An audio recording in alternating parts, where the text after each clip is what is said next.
이곳을 덮으소서. 이곳을 비추소서.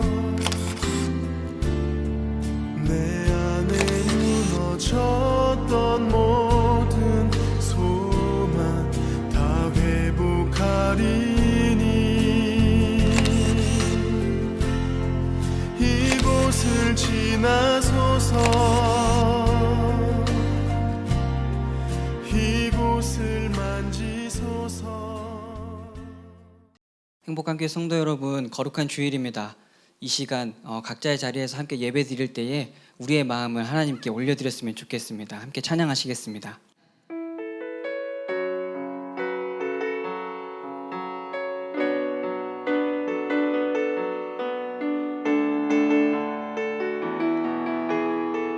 주께 가까이, 주께 가까이 날 이끄소서.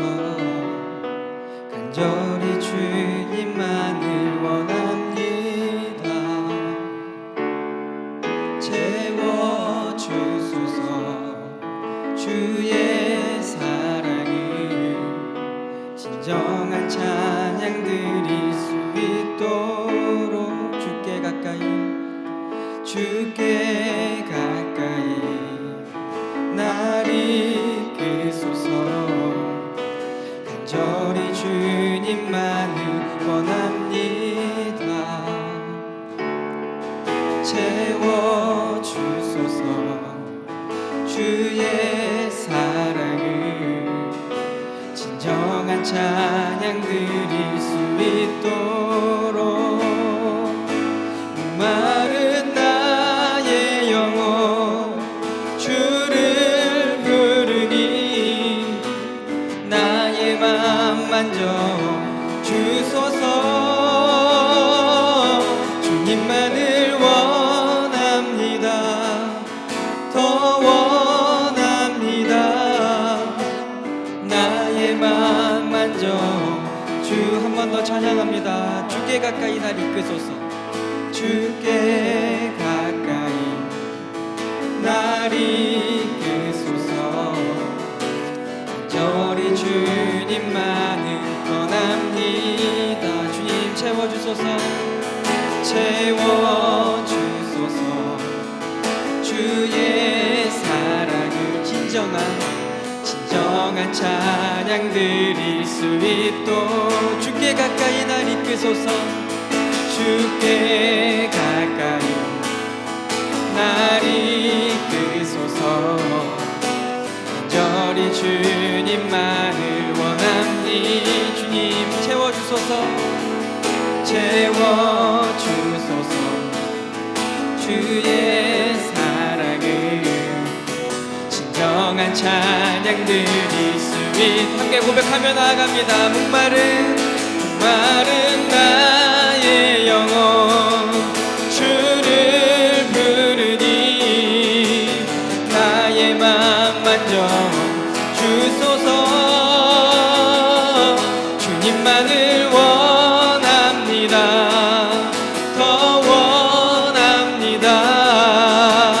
나의 맘 만져 주소. 목마른 나의 영혼이 목마른 나의 영혼 주를 부르니 나의 맘 만져 주소서. 주님만을 원합니다. 더 원합니다. 나의 맘 만져 주. 우리 한 번 더 목소리로 고백합니다. 목마른 나의 영혼 주를 부르니 나의 맘 만져 주소서. 주님만을 원합니다. 더 원합니다. 나의 맘 만져 주소. 나의 맘 만져주소서. 나의 맘 만져주소서.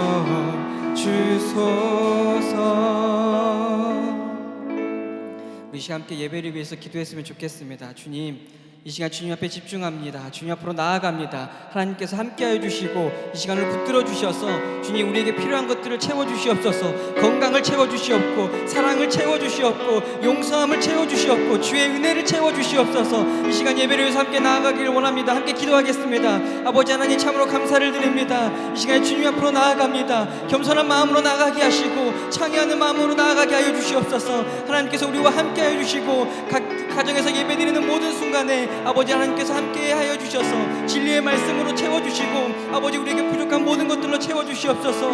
용서함을 채워주시고 인애를 채워주시고 예수님의 성품을 채워주셔서 아버지 하나님의 하루하루가 조금 더 예수님 닮은 모습으로 하나님의 자녀다운 모습으로 살아갈 수 있는 우리 행복한 교회 모든 성도들 될 수 있도록 주여 허락하여 주시옵소서. 이 시간 주님께서 치유하여 주시고 역사해 주실 줄을 믿습니다. 이 예배 시간 주님께 온전히 올려드리길 원하오며 예수 그리스도의 이름으로 간절히 기도드렸습니다.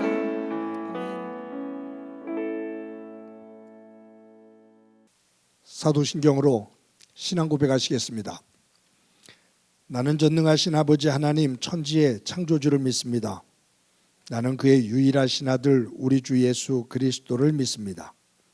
그는 성령으로 잉태되어 동정녀 마르게서 나시고 본디오 빌라도에게 고난을 받아 십자가에 못 박혀 죽으시고 장사된 지 사흘 만에 죽은 자 가운데서 다시 살아나셨으며 하늘에 오르시어 전능하신 아버지 하나님 우편에 앉아 계시다가 거기로부터 살아있는 자와 죽은 자를 심판하러 오십니다. 나는 성령을 믿으며 거룩한 공교회와 성도의 교제와 죄를 용서받는 것과 몸의 부활과 영생을 믿습니다. 아멘. 이 시간에 우리 찬송가 21장 함께 부르시겠습니다.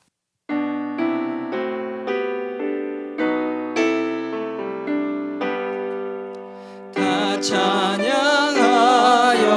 전능왕 창조의 주께 내오나 주 찬양 평강과 구원의 주님 성도들아 주 앞에 이제 나와 즐겁게 찬양하여라 다 찬양하여라 놀라운 만유의 주께 포근한 날개 밑 늘 품어주시는 주님 성도들아 주님의 뜻 안에서 내 소원 다 이루리라 다 찬양하여라 온 몸과 마음을 바쳐 이 세상 만물이 주 앞에 다 나와 찬양 성도들아 기쁘게 소리 높여 영원히 찬양하여라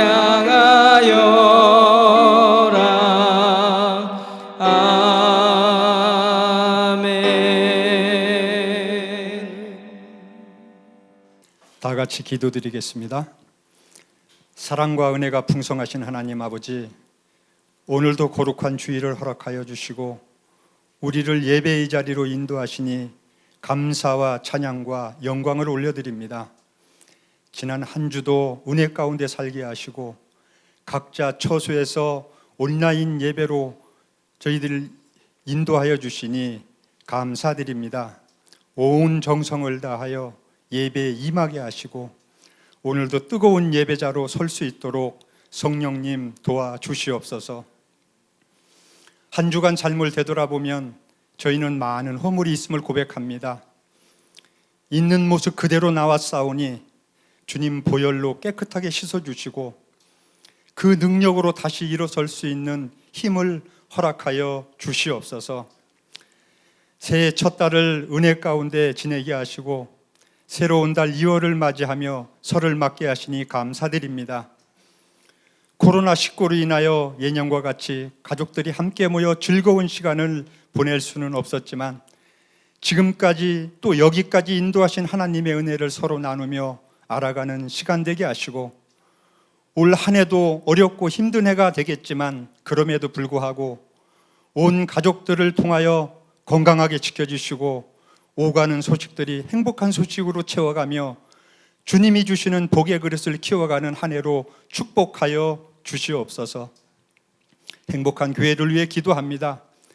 지속되는 코로나19로 힘들고 지친 저희들을 일상을 교회 중심으로 단단히 묶어주시고 사랑으로 붙잡아 주시며 어렵고 힘든 시기를 지혜롭게 이겨낼 수 있는 교회 공동체가 되게 하여 주시옵소서. 매일매일 주시는 말씀이 삶의 지표가 되게 하시고 그리 어려운 일을 방황할 때 피할 길을 열어주시며 더 좋은 것을 준비해 주시는 주님을 의지하며 하나님을 높이며 나아가는 교회로 축복하여 주시옵소서. 교회 내에는 여전히 경제적인 어려움과 가정의 문제, 그리고 건강의 문제, 자녀들의 문제로 기도하는 형제 자매들이 있습니다. 반드시 하나님의 때에 하나님의 방법대로 선한 길로 인도하신다는 굳센 믿음을 갖게 하시고 오직 우리를 사랑하시고 교회를 사랑하시는 주님을 신뢰하며 승리하게 하시며 이들의 삶이 예배의 자리로 굳게 지켜가게 인도하여 주시옵소서. 그리하여 저희 모두가 하나님의 목적에 따라 다음 세대를 위한 희망을 만들 수 있는 행복한 교회가 되기를 간절히 기도합니다.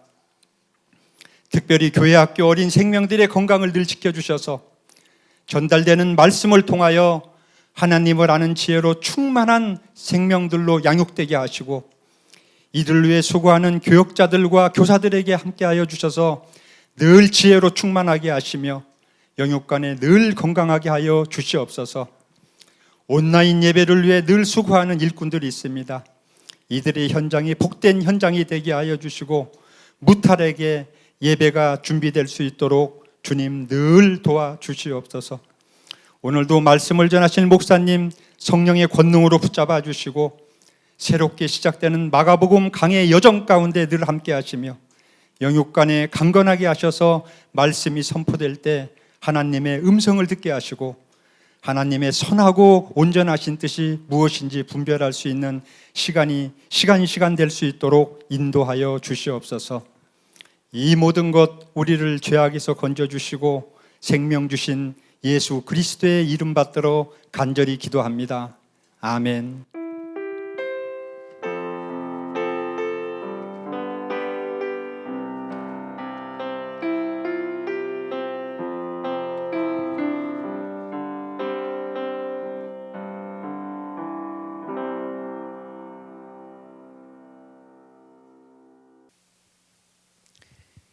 이 시간 하나님께서 우리들에게 주시는 말씀은 마가복음 1장 2절부터 8절까지의 말씀입니다.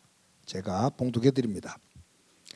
선지자 이사야의 글에 보라, 내가 내 사자를 내 앞에 보내노니 그가 내 길을 준비하리라. 광야에 외치는 자의 소리가 있어 이르되 너희는 너의 길을 준비하라. 그가 그의 오실 길을 곧게 하라.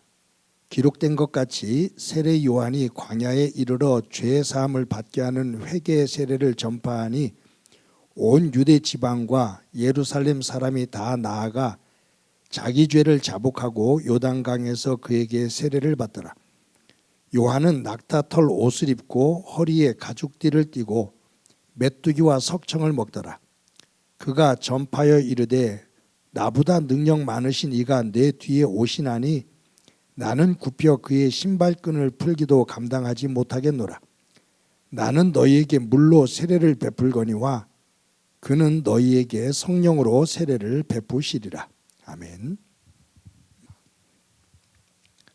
성도 여러분, 설 명절 잘 새셨습니까? 코로나19로 인해서 어려운 시간들을 지나고 있지만 시간은 멈추지 않고 계속 흘러 또 우리에게 설로 새해를 맞게 됩니다. 우리가 떡국을 먹으면서 나이도 먹는다. 어떻게 음식을 먹는데 나이도 함께 먹을까요? 우리 조상들의 표현은 먹는다라는 표현을 참 많이 했습니다. 욕도 먹고요. 근데 우리는 올 한 해도 보이지 않는 나이지만 한 살을 더 먹었습니다. 한 살 더 먹은 사람답게 또 좀 더 성숙한 모습으로 저와 여러분이 세워지는 은혜가 있기를 바랍니다. 저도 한 살을 더 먹어서 이제 연세가 많으신 분들이 들으시면 웃으시겠지만 환갑이 됐습니다. 이제 60이 넘으면서 어느 순간부터 조금씩 인생을 정말로 이제 조금 알 듯 싶습니다. 인생을 살다 보면 때를 아는 것이 참 중요합니다. 그래서 전도서 4장 1절 이하에 보면 언제도 한번 이 말씀을 여러분들과 나눈 기억이 있습니다. 범사에 기한이 있고 천하 만사가 다 때가 있나니 날 때가 있고 죽을 때가 있으며 심을 때가 있고 심은 것을 뽑을 때가 있으며 라고 하면서 쭉 그 때에 대해서 이야기를 하는데 그 전도서 4장을 읽어보면 29번 때가 나옵니다. 이럴 때도 있고 이럴 때도 있고 대조되어지는 그러한 상황을 설명하면서 29번의 때에 대해서 말하는데 그 때를 아는 것이 그것이 지혜다라는 말이에요. 인생을 살다가 어느 순간 손을 펴서 놔줘야 될 때가 있는데 놔줘야 될 때 그것을 더 움켜잡게 되면 취해집니다. 물러나야 할 때가 있는데 물러나지를 않고 더 머물려고 몸부림을 치면 그것이 더 취해집니다. 그래서 인생의 아름다움은 머물 때와 떠날 때, 말을 할 때와 말을 하지 말아야 될 때, 그 때, 잡을 때와 잡지 않아야 될 때, 이러한 때를 잘 알고 거기에 순리적으로 살아가는 사람이 지혜롭게 인생을 행복하게 살게 되고 관계들을 잘 만들며 살아간다 그 말이에요. 지난주에 이어서 오늘 세례 요한에 대한 이야기를 말씀을 나눕니다. 세례 요한은 굉장히 짧은 인생을 살았습니다. 예수님이 33세에 돌아가셨잖아요. 33살에. 세례 요한은 정확한데 언제 세상을 떴는지 정확하지는 않지만 그는 생애가 30에 마쳤습니다. 길어봤자 31세입니다. 굉장히 짧은 인생을 굵게 살았습니다. 그런데 그 짧은 인생을 살았는데 세례 요한을 이렇게 성경에서 찾아서 공부하기도 하고 묵상해 보면 세례 요한은 그 때를 잘 알았던 사람입니다. 세례 요한과 관련된 말씀은 성경에 많이 나오지 않아요. 마태, 마가, 누가, 요한복음에 조금씩 나오긴 하지만 그에 대한 정보는 많지 않습니다. 그런데 이러한 사복음서에 나오는 세례 요한에 대한 성경의 정보를 조금 모아서 한번 쭉 상상을 해보면 이 세례 요한과 누가복음에 보면 세례 요한의 어머니 마리아와 예수님의 어머니 마리아와 세례 요한의 어머니 엘리사벳은 외가 쪽으로 친척입니다.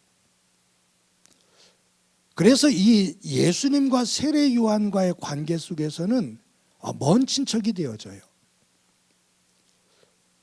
이 족보를 한번 쭉 공부를 해보면 이것이 정확하게 구분이 되지를 않아요.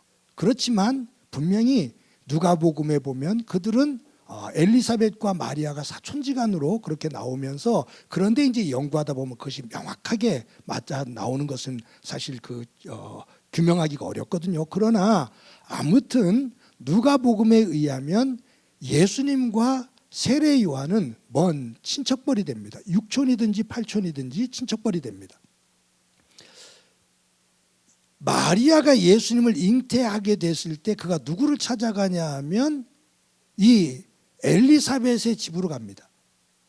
그랬을 때 이 엘리사벳과 사가랴도 아이를 갖지 못하다가 하나님의 은혜 가운데 아이를 갖게 되거든요. 근데 마리아가 들어올 때 엘리사벳 안에 있는, 몸 안에 있는, 복중에 있는 아이가 막 움직이는 거예요.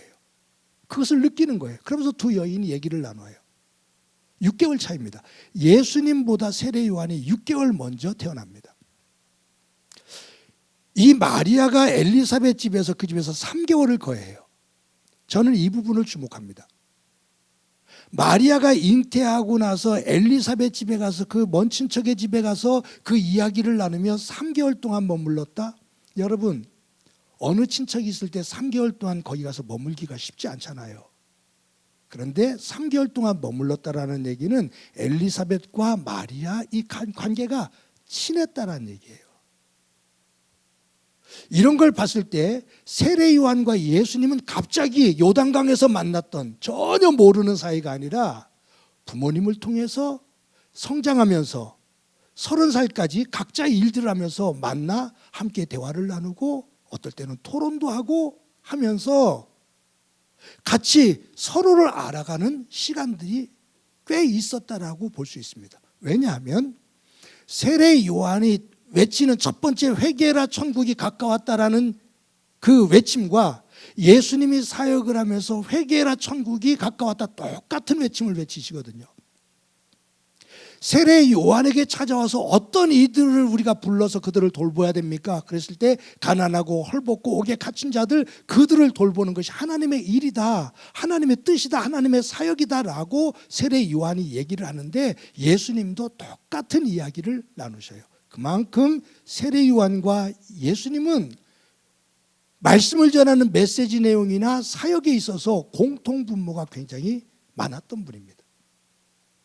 우리는 잘못 생각하다 보면 세례 요한하고 예수님하고 전혀 관계가 없는데 어느 날 세례를 주다가 예수님이 등장하니까 보라, 저분이 메시아시다 라고 하고 세례를 베풀고 세례 요한이 사라지는 것으로 그렇게 우리는 착각을 하기 쉬운데, 이 어머니들이 친한 관계이고 제가 추측하는 거예요. 어렸을 때부터 같이 만나 어느 순간에는 토론도 하고 하나님에 대한 이야기도 하고 이스라엘 역사에 대한 이야기도 하고 가난한 백성들에 대한 이야기도 하고 그 구조의 잘못된 것들에 대한 이야기도 하고 하면서 함께 생각을 나눴을 때 세례 요한이, 이 예수는 분명 하나님의 아들이다, 하나님의 놀라운 사역을 할 수 있는 하나님의 사람이다, 하나님의 아들이다 라는 확신이 세례 요한에게 있었다라고 저는 생각을 합니다.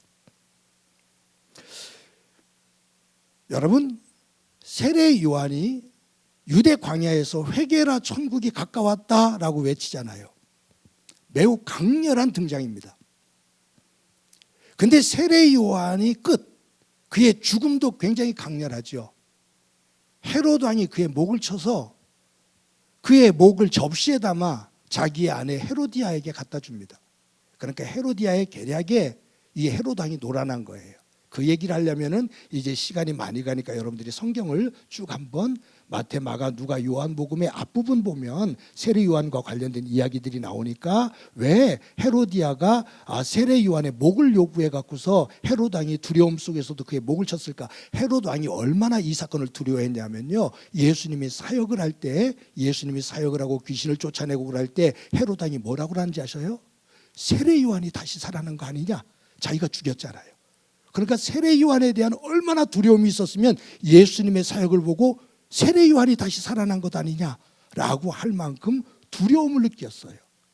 그러니까 이 헤롯 왕이 어떤 연유가 있는지 조금 말씀드리면, 헤롯에게는 이복 동생이 빌립이라는 동생이 있어요. 근데 이 빌립이 헤로디아하고 결혼했거든요. 그러니까 이 헤로디아는 헤롯 왕의 이복 동생인 빌립의 아내예요. 근데 너무너무 아름다우니까 헤롯이 자기의 이복 동생인 빌립의 아내를 빼앗아서 자기 아내로 취해버린 겁니다. 볼성사납잖아요. 그러니까 이스라엘 백성들이 알아요. 이것은 하나님의 뜻이 아니다, 하나님의 사람이 할 일이 아니다, 에돔 사람이니까 저 짓을 하지 라고 하면서 비난을 하는데 어느 누구도 왕의 권력 앞에 그 얘기를 못하죠. 그때 누가 하냐면 세례 요한이 헤롯 면전에서 왕이여 당신이 그것은 하나님의 뜻을 어기는 일입니다. 당신의 동생의 아내를 취하는 것은 할 수 없는 일입니다라고 직언을 해요. 그것을 누가 듣기 싫어해요? 헤롯 왕도 듣기 싫어하고 헤로디아도 듣기 싫어해요. 그러니까 헤로디아가 이 헤롯 왕을 슬슬 꼬셔갖고서 결국은 목을 잘라 죽이거든요. 그러니까 이 세례 요한은 성경에 보면 등장하는 것도 굉장히 강렬했지만 그의 마지막 죽음의 장면 굉장히 강렬하게 끝납니다.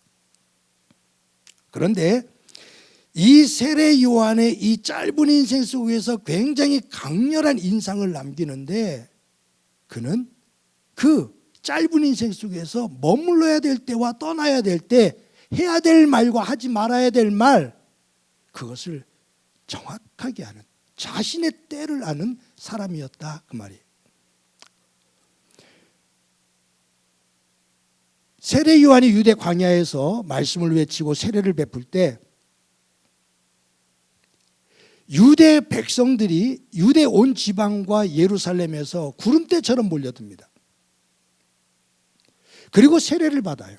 세례 요한이 한마디를 할 때마다 지금 우리 교회는 교회적인 한국 교회적인 그런 막 부흥이 되어지고 막 그렇게 하는 이끌어가는 그러한 교회에 대해서 조금 그 비유해 보면은 목사님이 한 말씀 할 때마다 아멘 아멘 하는 것처럼 이스라엘 백성들이 세례 요한의 광야로 몰려들어서 세례 요한이 말할 때마다 아멘 아멘 하면서 공감을 합니다. 그러니까 헤롯 왕과 유대 지도자들이 불안한 거예요. 군중들 속에서는 우리가 기다리던 메시아가 아니냐? 지난주에 말씀드렸잖아요. 400년 동안 선지자가 등장을 하지 않았는데 세례 요한이 등장한 거잖아요. 선지자로. 그러니까 그 유대 군중들 가운데에서는 저분이 우리가 기다리던 메시아가 아니냐라는 말들이 나오게 되고 군중들에게 그런 여론들이 형성되는 거죠. 그러니까 유대 종교 지도자들이 불안한 마음을 가지고 세례 요한을 찾아와요. 그래서 요한에게 묻습니다. 당신이 누구요? 메시아요? 라고 묻습니다. 당신의 정체가 뭐요? 메시아요? 라고 물어요. 그때 예수님께서 저기 세례 요한이 이래요. 나는 메시아가 아니요. 나는 이제 오실 그분, 즉 메시아죠. 오실 그분의 신발끈도 묶지 못할 그런 사람이요. 그러면 당신이 엘리야요? 나 엘리야도 아니요. 그럼 당신 정체가 뭐요? 라고 물었을 때 그는 세례 요한은 누가복음에 보면 오늘도 그런 말씀이 신발끈도 묶지 못할 자다라고 하는 말씀이 나오면서 누가복음에 보면 나는 오시는 그분의 길을 곧게 하는 광야에 외치는 소리요. 자신의 정체성을 뭐로 정의를 하냐 하면 광야에서 외치는 소리, 광야의 소리. 저는요, 이 구약에 있는 말씀이 성취되어지는 이 메시지지만 세례 요한이 자신을 정의할 때 광야의 소리다. 소리는요, 뜻과 의미를 전달하면 사라집니다. 소리, 그 언어 속에 담겨 있는 뜻과 의미를 전달하고 그 언어는 사라진다 그 말이에요. 그러니까 이 세례 요한은 나는 오시는 그분이 메시아임을 선포하고 그분이 일할 수 있는 길을 열어놓은 다음에 나는 소리처럼 사라질 광야의 소리다. 자신을 아는 거예요. 내 역할이 뭔지, 하나님 안에서 내가 해야 될 역할이 뭔지를 아는 거예요. 예수님의 공생애가 시작됩니다. 예수님께서 말씀을 가르쳐요. 그랬을 때 세례 요한을 쫓아다니던 수많은 사람들이 썰물처럼 빠져나갑니다. 누구에게로? 예수님에게로. 세례 요한이 가는 곳마다 군중들이 구름대처럼 몰려왔었잖아요. 그리고 세례 요한 그랬잖아요. 그런데 예수님께서 가르치기 시작하면서 세례 요한을 따르던 사람들이 썰물처럼 빠져나가 예수님에게로 모입니다. 그랬을 때 세례 요한을 따르던 제자들이 긴장이 되는 거예요. 속이 상한 거예요. 그래서 세례 요한에게 뭐라고 말하냐면 스승님, 이렇게 하다가는 모든 사람들이, 당신을 쫓던 모든 사람들이 저 예수에게로 다 갈 것 같습니다. 무슨 대책을 세워야 될 것 같습니다 라고 말해요. 아니, 붙잡을 수 있는 방법을 찾아야지요. 떠나는 사람들을 어떻게 막아야지 당신이 힘을 가질 거 아닙니까? 그거예요. 그때 세례 요한이 그 제자들을 향해서 이렇게 말합니다. 하늘이 주시지 않으면 얻을 것이 없는 거예요. 나는 그리스도가 아니라고 말하지 않았어. 신랑이 결혼을 할 때 신랑의 소리를 들으면, 신랑이 왔다라는 소리를 들으면 결혼식에서 신랑의 친구들은 기뻐합니다. 나는 그런 기쁨, 그 예수가 사역을 시작했다라는 이야기를 듣는 순간 나는 신랑의 친구들이 결혼식에서 기뻐했던 것처럼 나는 그 기쁨으로 충만합니다. 그 예수는 흥해야 되겠고 나는 쇠해야 됩니다.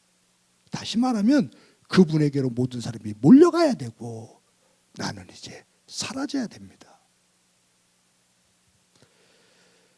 그는 흥하여야 하겠고 나는 쇠하여야 되리라. 굉장히 멋진 말입니다.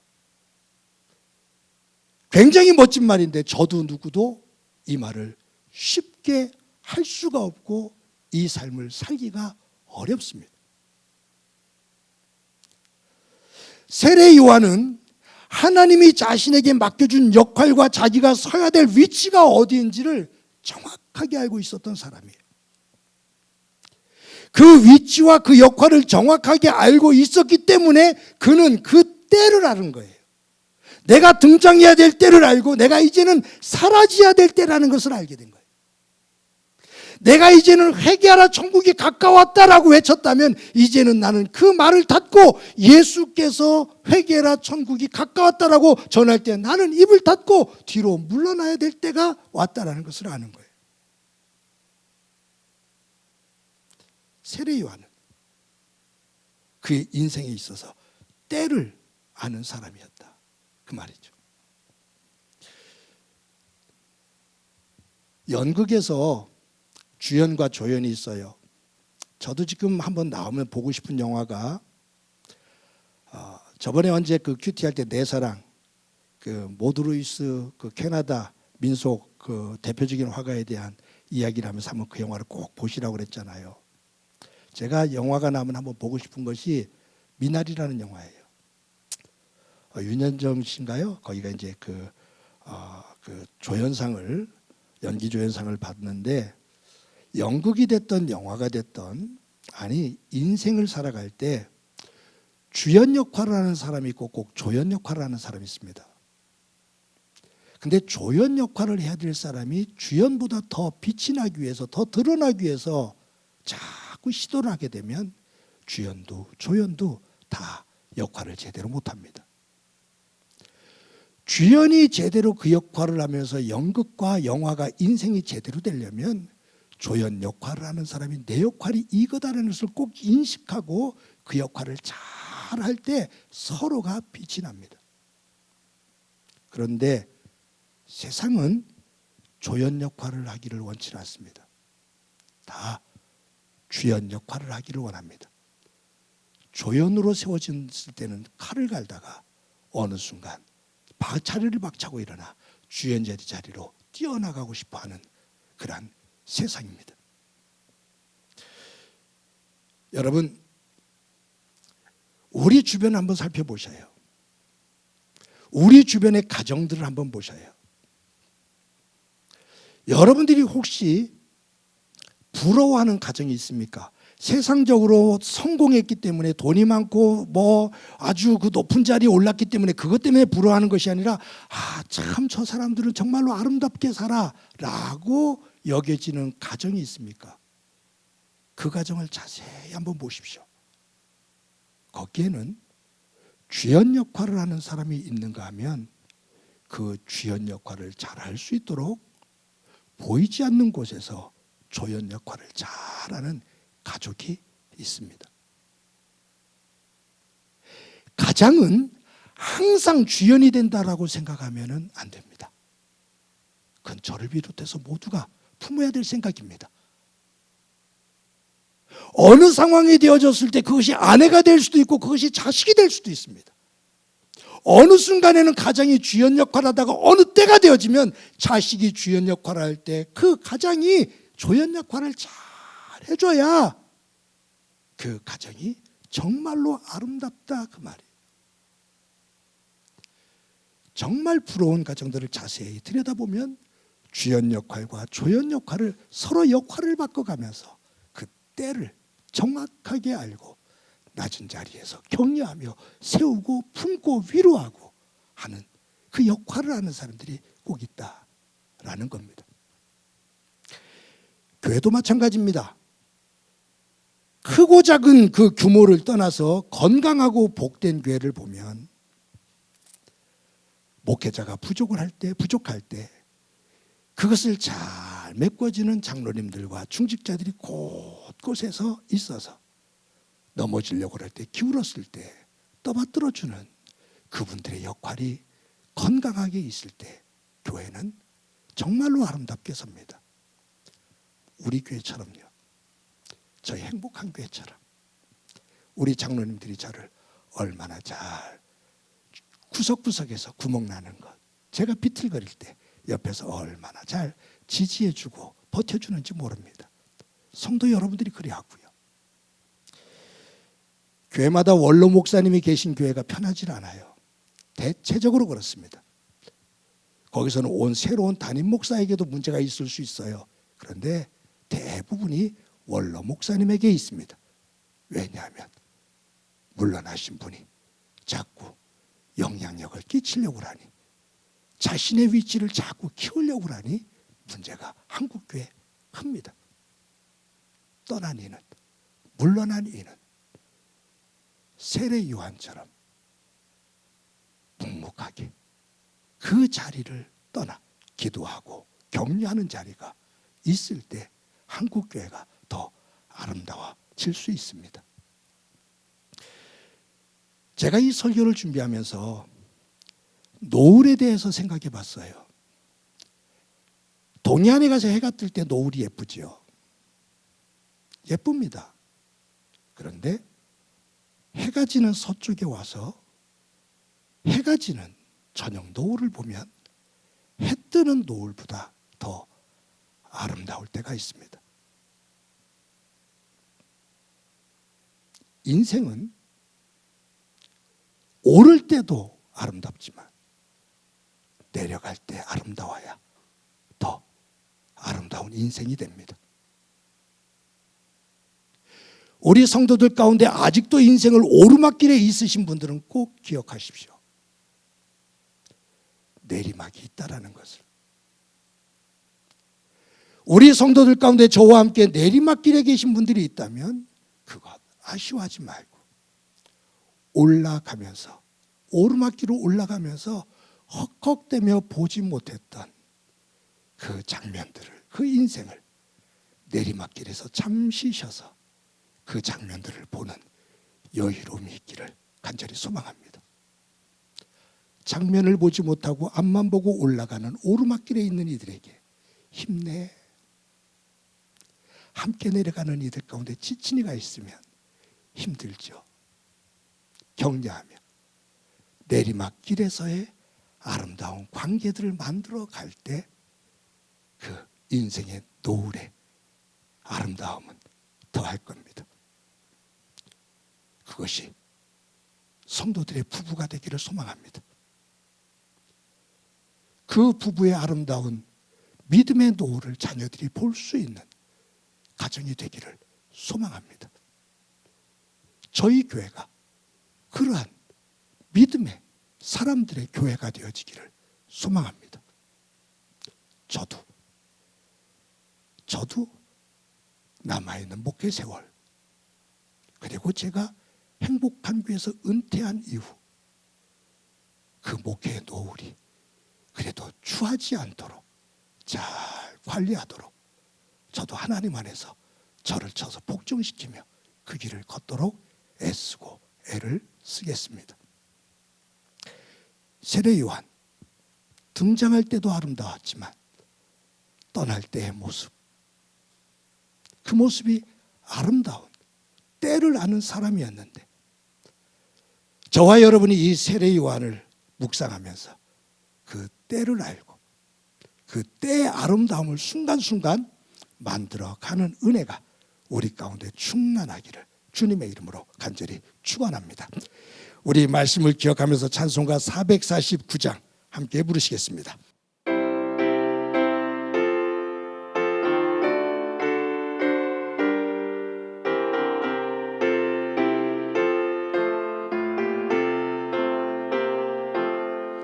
예수 따라가며 복음 순종하면 우리 행할 길 환하겠네. 주를 의지하며 순종하는 자를 주가 늘 함께 하시리라. 의지하고 순종하는 길은 예수 안에 즐겁고 복된 길이로다. 해를 당하거나 우리 고생할 때 주가 위로해 주시겠네. 주를 의지하며 순종하는 자를 주가 안위해 주시리라. 의지하고 순종하는 길은 예수 안에 즐겁고 복된 길이로다. 남의 집을 지고 슬픔 위로하면 주가 상급을 주시겠네. 주를 의지하며 순종하는 자를 항상 복 내려 주시리라. 의지하고 순종하는 길은 예수 안에 즐겁고 복된 길이로다. 우리 받은 것을 주께 다 드리며 우리 기쁨이 넘치겠네. 주를 의지하며 순종하는 자를 은혜 풍성케 하시리라. 의지하고 순종하는 길은 예수 안에 즐겁고 복된 길이로다. 주를 힘입어서 말씀 잘 배우고 주를 모시고 살아가세. 주를 의지하며 순종하면 주가 사랑해 주시리라. 의지하고 순종하는 길은 예수 안에 즐겁고 복된 길이로다.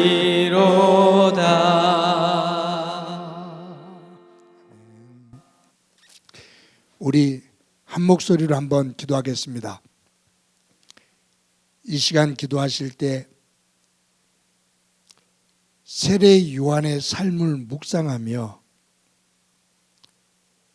세례 요한이 그 때를 알고 머물 때와 떠날 때, 말할 때와 말하지 말아야 될 때, 인정할 때와 인정하지 말아야 될 때, 그 때를 아는 지혜로운 사람이었는데, 주님, 이 땅에서 살면서 우리의 삶 구석구석에서 그 때를 분별해 하나님의 사람으로 바르게 서게 하시고 우리의 머무는 공간 속에서, 관계 속에서 복의 사람으로 설 수 있도록, 하나님의 질서를 만들어가는 자리에 설 수 있도록 은혜 베풀어 주옵소서.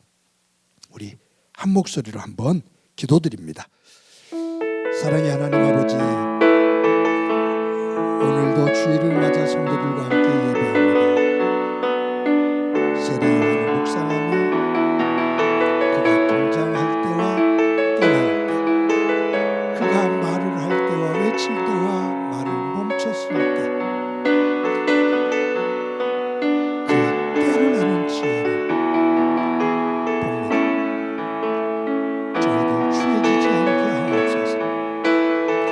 하나님의 사람으로 그 때를 알아 순리적으로 하나님의 질서와 하나님의 그 아름다움을 만들어가는 삶이 되게 하옵소서. 가정에서 그리하게 하시고, 교회에서 그리하게 하시고, 일터에서 그리하게 하셔서 성숙한 믿음의 사람 되게 하옵소서. 주께서 우리 가운데 함께해 주시라 믿고 예수님의 이름으로 기도드립니다. 아멘. 하나님 감사합니다. 설 명절을 중심으로 가족들이 서로 인사를 나누며 또 기쁨을 나눴는데, 이제 주일을 맞아 하나님 앞에 예배합니다. 온라인으로 가정에서 예배를 드릴 때 산만할 수도 있고 집중되기가 어려운 환경일 수도 있지만, 하나님 안에서 정신을 바짝 차리고 하나님 앞에 집중하며 예배해 하나님께서 예비하신 그 은혜 자리에서는 예배자와 예배의 처소가 되도록 은총 베풀어 주옵소서. 하나님, 세례 요한의 그 지혜를 배우기를 원합니다. 때를 아는 깊은 믿음의 영성을 저희들 닮아갈 수 있게 하옵소서. 머물러야 될 때와 떠나야 될 때, 말을 해야 될 때와 침묵을 해야 될 때, 내가 움직여야 될 때와 멈출 때, 내가 앞장서야 될 때와 내가 뒤에서 밀어줘야 될 때, 그 때를 제대로 깨달아 가정과 교회와 일터와 우리의 일상생활 속에서 하나님의 거룩함과 하나님의 순리를 삶으로 살아가는 저희들이 되도록 도와 주옵소서. 하나님, 받은 은혜를 감사하면서 귀한 예물 드립니다. 드리는 손길들 가운데 함께 하옵소서. 매번 기도를 드리지만 하나님의 백성으로 이 땅에 살아갈 때 물질의 노예가 되지 않게 하시고, 하나님의 사람으로 설 수 있는 순결함과 용기를 허락해 주옵소서. 드려지는 이 예물이 하나님의 기쁨이 되게 하시고, 교회가 잘 관리해 하나님의 영광을 만들게 하옵소서.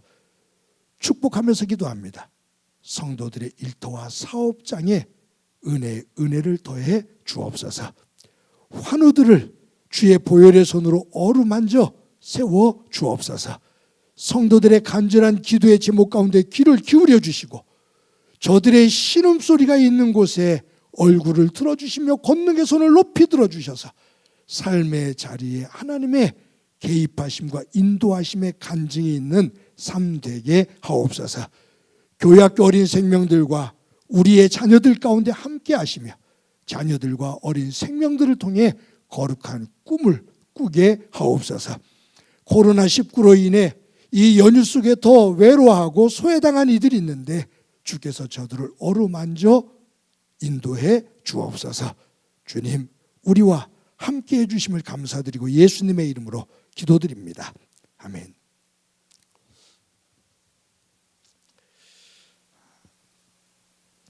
교회 소식 몇 가지 말씀드립니다.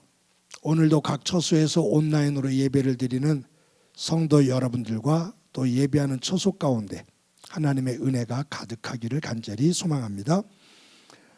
저희 주일 예배 그리고 영상으로 보낸 큐티, 이것을 여러분들이 유튜브를 통해서 항상 접할 수가 있습니다. 온라인으로 드려지는 주일 예배지만 여러분들이 집중하셔서 하나님 앞에 거룩하게 드려지는 예배가 되기를 바라고요. 지난주에도 말씀을 드렸지만 경건 훈련을, 말씀을 중심으로 경건 훈련을 한다는 것 결코 쉬운 일이 아닙니다. 나를 쳐서 복종시키며 날마다 말씀의 큐티를 통해 우리를 세우는, 우리의 가정을 세우는 소중한 삶이 되기를 바랍니다. 유치부, 아동부, 중고등부 귀한 생명들이 예배하는 자리에 바르게 설 수 있도록 부모님들 또 지도해 주시기를 바랍니다.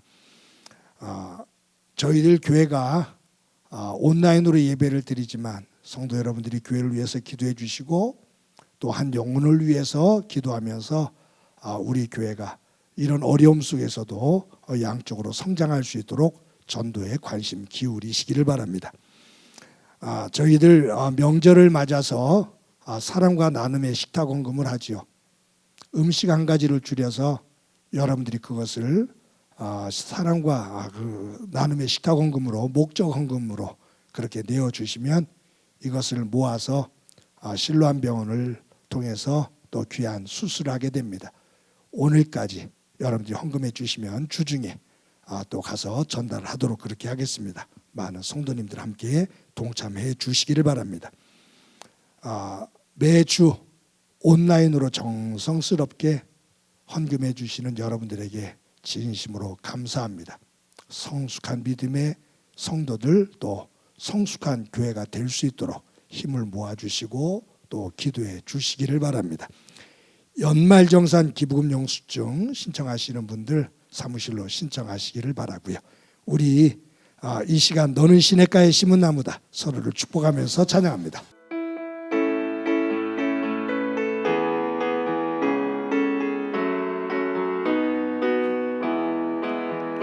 너는 시냇가에 심은 나무라 하나님의 사랑 안에 믿음 뿌리 내리고 주의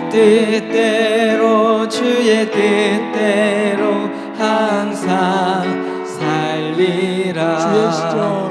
주의 시절을 쫓아 구원 열매 맺으며 주의 영화로운 빛 너를 보호하리니 주의 뜻대로 항상 살리라. 우리 옆 사람과 함께 사랑의 인사 나누도록 하겠습니다. 사랑합니다. 우리 옆 사람을 꼭 안아줍시다. 사랑합니다.